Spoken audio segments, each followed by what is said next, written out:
নমস্কার বন্ধুরা, সঙ্গীতাস রেসিপি ভিডিওতে সবাইকে স্বাগত। আমার আজকের রেসিপি হলো পুডিংয়ের রেসিপি।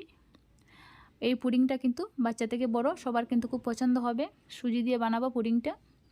তাহলে চলুন বন্ধুরা, আমি কিভাবে বানিয়েছি পুডিংটা সেটাই শেয়ার করব আপনাদের সঙ্গে। ভিডিওটা প্রথম থেকে শেষ পর্যন্ত দেখার অনুরোধ রইল সবাইকে। আর যদি ভিডিওটা ভালো লাগে তাহলে অবশ্যই চ্যানেলটাকে সাবস্ক্রাইব করে পাশে থাকার অনুরোধ রইল। তাহলে চলুন বন্ধুরা, দেখে নেওয়া যাক আমার আজকের পুডিংয়ের রেসিপিটা।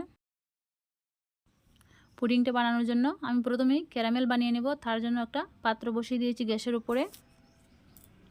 এবার পাত্রটার মধ্যে দিয়ে দিয়েছি দেখুন চিনি। আমি 3 টেবিল চামচ চিনি দিয়ে দেব। চিনিটা দিয়ে দিয়েছি। এবার দিয়ে দেব 1.5 টেবিল চামচ জল। এবার একটা ক্যারামেল বানিয়ে নেব। চিনি আর জলটাকে কিন্তু একদম নাড়বো না, এভাবেই দেখুন হয়ে যাবে ক্যারামেলটা। হ্যান্ডেল ধরে একটু নাড়িয়ে দিচ্ছি দেখুন।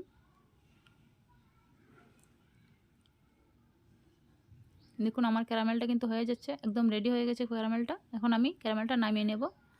যে পাত্রের মধ্যে আমি পুডিংটা বানাবো সেই পাত্রের মধ্যে ঢেলে দেবো ক্যারামেলটা।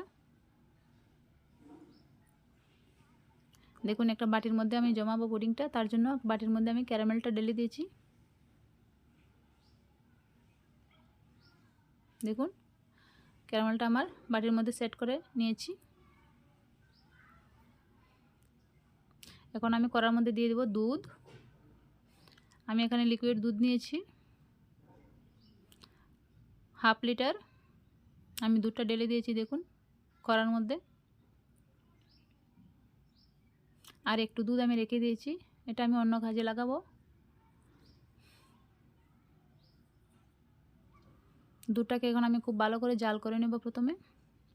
আর এদিকে যে দুধটা আমি রেখে দিয়েছিলাম অল্প একটু দুধ, এই দুধের মধ্যে আমি মিশিয়ে দেব একটা পাউডার, যেটার নাম হলো আগার আগার। আমি 1.5 চামচ আগার আগার পাউডার মিশিয়ে দিয়েছি দুধের মধ্যে। খুব ভালো করে মিশিয়ে নেব পাউডারটাকে দুধের সঙ্গে।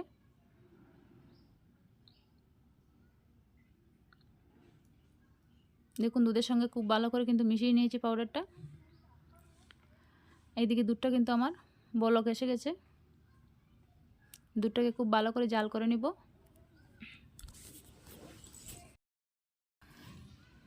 দেখুন দুধটা আমার জাল হয়ে গেছে। এখন আমি এর মধ্যে দিয়ে দিয়েছি 50 গ্রাম চিনি। চিনিটা কিন্তু আপনাদের পছন্দ মতো দিতে পারেন, কম বা বেশি করে। আমি কিন্তু আমাদের পছন্দ মতো দিয়েছি।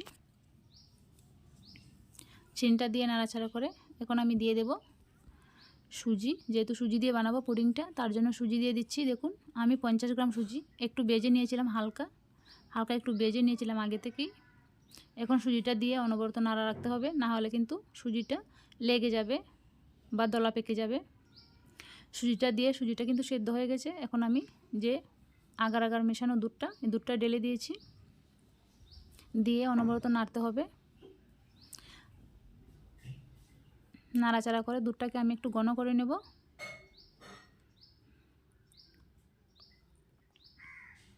দেখুন দুধটা কিন্তু আমার ঘন হয়ে গেছে।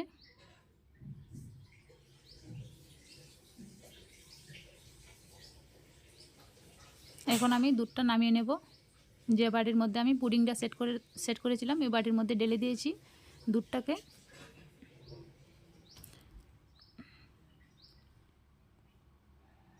দেখুন বাটিটাকে আমি একটু ট্যাপ করে নিচ্ছি। এখন আমি একটা পাত্রের মধ্যে জল দিয়ে দিয়েছি, জলটা বসিয়ে দিয়েছি চুলার মধ্যে। এখন আমি দুধটাকে ভাপিয়ে নিতে হবে। এখন একটা স্ট্যান্ড বসিয়ে দিয়েছি, তার মধ্যে দিয়ে দিয়েছি বাটিটা, পুডিংয়ের বাটিটা দিয়ে দিয়েছি। এখন আমি পুডিংটাকে 20 থেকে 25 মিনিটের মতো আমি ভাপিয়ে নেব। দেখুন 25 মিনিট পরে চলে এসেছি। পুডিংটা কিন্তু আমার একদম রেডি। এখন আমি পুডিংটা নামিয়ে নিচ্ছি।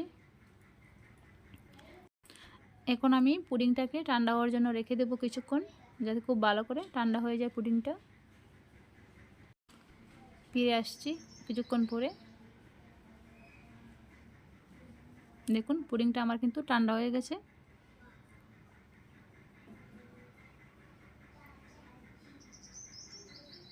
এখন আমি বাটি থেকে একটু ছাড়িয়ে নিচ্ছি।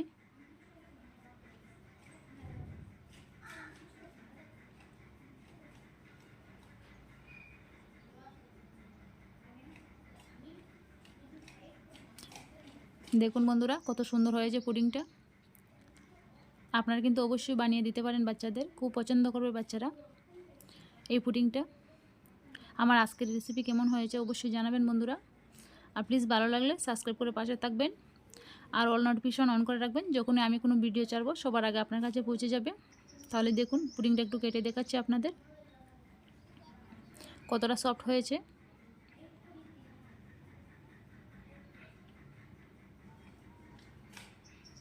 দেখুন বন্ধুরা পুডিংটা কিন্তু খুব সুন্দর হয়েছে, খেতে কিন্তু খুব দুর্দান্ত হয়েছিল বন্ধুরা। এইভাবে অবশ্যই বানিয়ে নিতে পারেন। ভালো থাকবেন, সুস্থ থাকবেন, ধন্যবাদ।